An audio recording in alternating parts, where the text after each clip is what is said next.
So, here is what we want to do. We want to model the impact of a force F here on the blue arrow on a membrane. So let's say that the membrane at the very beginning, the initial position is simply flat, and that area will be called omega. After I apply the force F on the entire space omega, then the membrane will deform and will take a different shape. Now, F will be applied on the entire region omega. It will be different on the region omega. You can have like a higher force on a part of omega and a small force on another part of omega. And what we will assume, though, is that the force is somehow continuous. We're not in a situation where we're going to have like a sting just pushing the membrane on only one part. It will be somehow a continuous function F on the entire area omega. Now, the boundary will be called gamma, and we will assume that the membrane is attached on the boundary gamma. So what we have is a force F applying on the membrane, but the membrane is attached on its boundary. Now, from a mathematical point of view, what we have is a function F going from omega to R, which is the force applied on the membrane. Now, if we look at what we have when it comes to the deformation, we will denote U of x1, x2, the height, the altitude, if you would like, of the membrane after deformation. So for point x1, x2 on omega, U of x1, x2 is the height above x1, x2 of the deformed membrane. Now, this means that we assume that we don't have a very, very large deformation where the membrane is going to do crazy things, because U needs to be a function. So what we will assume is that we have a position before deformation, which is x1, x2, 0, and the point after deformation is x1, x2, U of x1, x2. The question is, can we find the equation or system of equations that govern what happens? In other words, can we find U as a solution to an equation? Can we model what's going on? To do this, we're going to start with an easier problem. Rather than starting with a membrane in 2D, we will start with a string that is in 1D. So the question will be the same. I have this time a piece of string which will be attached at both ends. I will call one of the ends 0, 0 and the other end 0, 1. So this string being attached, I will apply a force F, and the question is, can I model what is going on? Can I model the deformation of the string when I apply the force? And I will not do this dynamically. I will just see at the end result, I apply a force. After I have the system in an equilibrium, what is the equation of the string? What is the shape of the string after I have applied this force F on the string? And this is a 1D problem. If I can solve this 1D problem, the 2D problem, the membrane, will be really easy to solve. So here's what we have. We have the membrane after deformation. We have the membrane before deformation. For point X, before deformation, we have the point X, 0. And after deformation, we have the point X, U of X.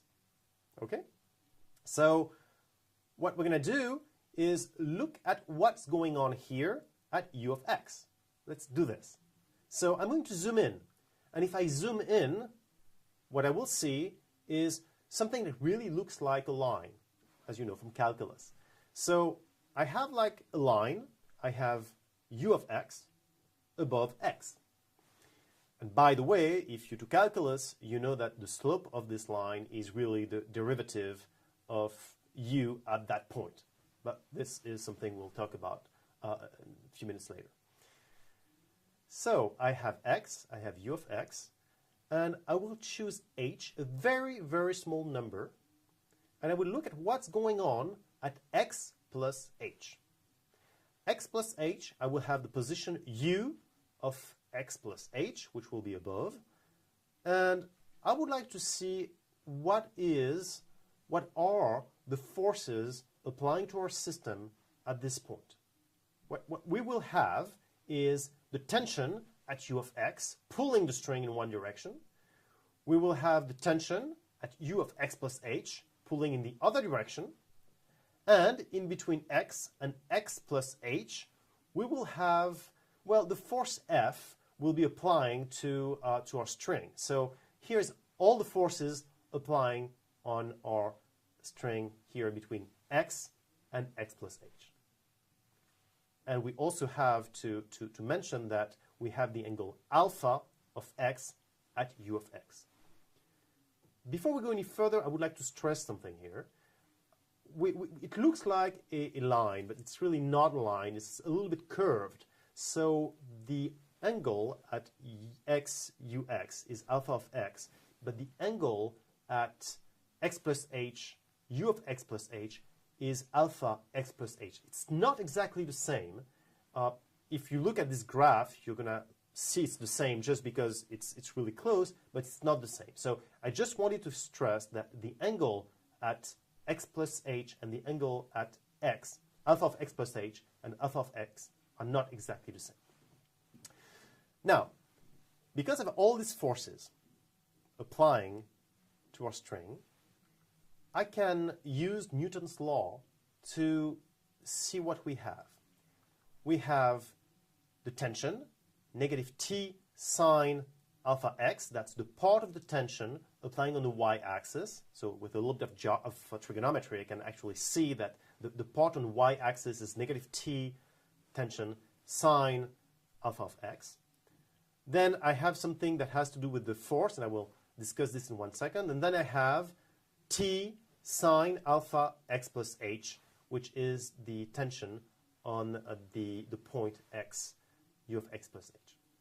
And in between these two tensions, I have this function f, which applies in between x and x plus h. And f is going to be the part on the y-axis. And I'm going to integrate this function in between x and x plus h. And what I obtain is the antiderivative of f, which I will denote capital F, at x plus h, minus the antiderivative of f applied at x. So I'm going to just erase this integral just to keep this equation with Newton's law. All of these forces sum up to 0 because I suppose that my string is at the equilibrium. It's not moving. So all of these forces on the y-axis add up to 0. Okay.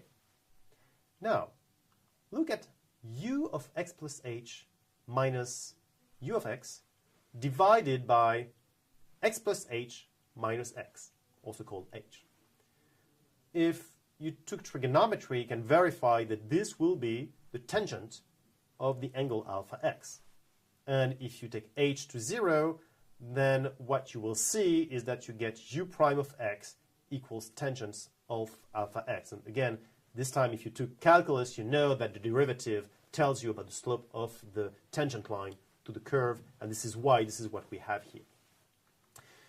Now, sine alpha x from trigonometry is equal to tangent alpha x divided by the square root of 1 plus tangent square alpha x. If v is equal to tangent alpha x, and if alpha x is really small, then tangent alpha x will be very small. And v over the square root of 1 plus v squared will be really, really close to v minus v cubed divided by 3 plus something really, really small compared to v3. Or if I actually go to only the first order of my power series, what I obtain is that v divided by the square root of 1 plus v squared is basically v plus something really, really small compared to v. So what I'm saying here is that if the angle alpha is really small, then the tangent will be really small. So v being the tangent is really small, can be approximated by v. So what we will have is that the sine of alpha x will be really close to tangent of alpha x. Now here on the graph, alpha does not look small. I just made a larger alpha so we can see better on the screen. But I will make the hypothesis that the deformation of the string is small enough so the angle alpha is really small, and this applies. And in this case, what I have then is that sine alpha x is really close to the derivative of u at x. So what I keep here on the board is that sine alpha x is equal or really close to u prime of x. And if I substitute this in the equation, then I have negative t u prime of x plus f x plus h minus f of x plus t times u prime of x plus h equals 0.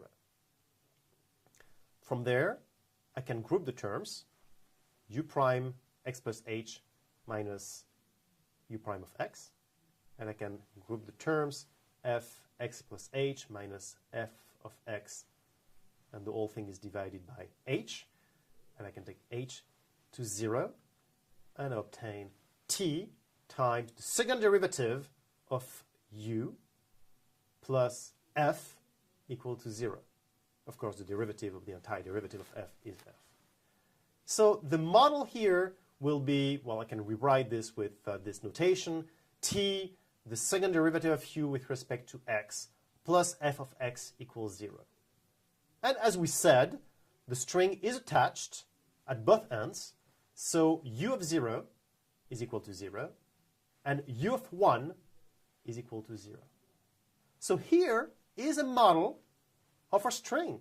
I apply force, and what I'm saying is that the string will actually deform to take an equilibrium position such that the equilibrium position will be described by u, which is a solution to this differential equation.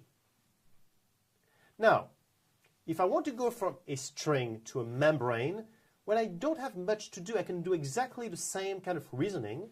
In 1D, I got this equation. Well, in 2Ds, I basically have two variables rather than having x. I have x and y. But what I'm going to get is t times the partial derivative of u, the second partial derivative of u with respect to x, plus the second partial derivative with respect to y of u, plus f of xy this time, equal to 0. And rather than having u of 0 equals u of 1 equals 0, what I will have is that u is equal to 0 on the entire boundary of omega. And as you can see on this slide here, the sum of the second derivative can be denoted with this triangle. It's called the Laplace operator. So Laplace u is the second derivative of u with respect to the first variable plus the second derivative of u with respect to the second variable. Of course, if we're in a higher dimensional space, then we keep adding all of these second derivatives. So the model is this: negative Laplace u equals f x y divided by t. And I can just change my function, so I just have a function of x and y on the right-hand side. This is our model for the membrane. We have it. We have the equation that will govern what is going on in terms of the shape of the membrane after I apply a force F on it.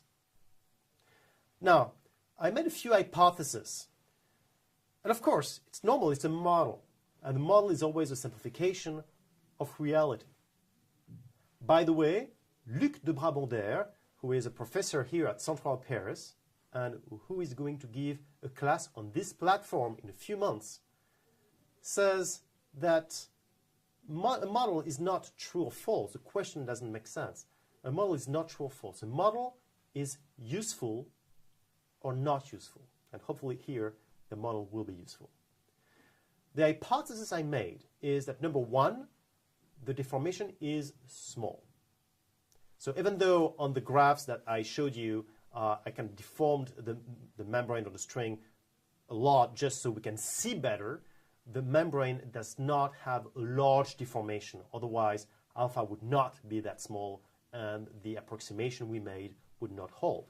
So first, the deformation is small, and the other assumption is that we can approximate alpha, which is small, by its first order approximation with sine alpha x being replaced, as we saw with this first order development in the power series. The second thing is that the string or the membrane does not resist. There is a tension in the membrane, but there is no opposing force on the y-axis deriving from anything else than the tension.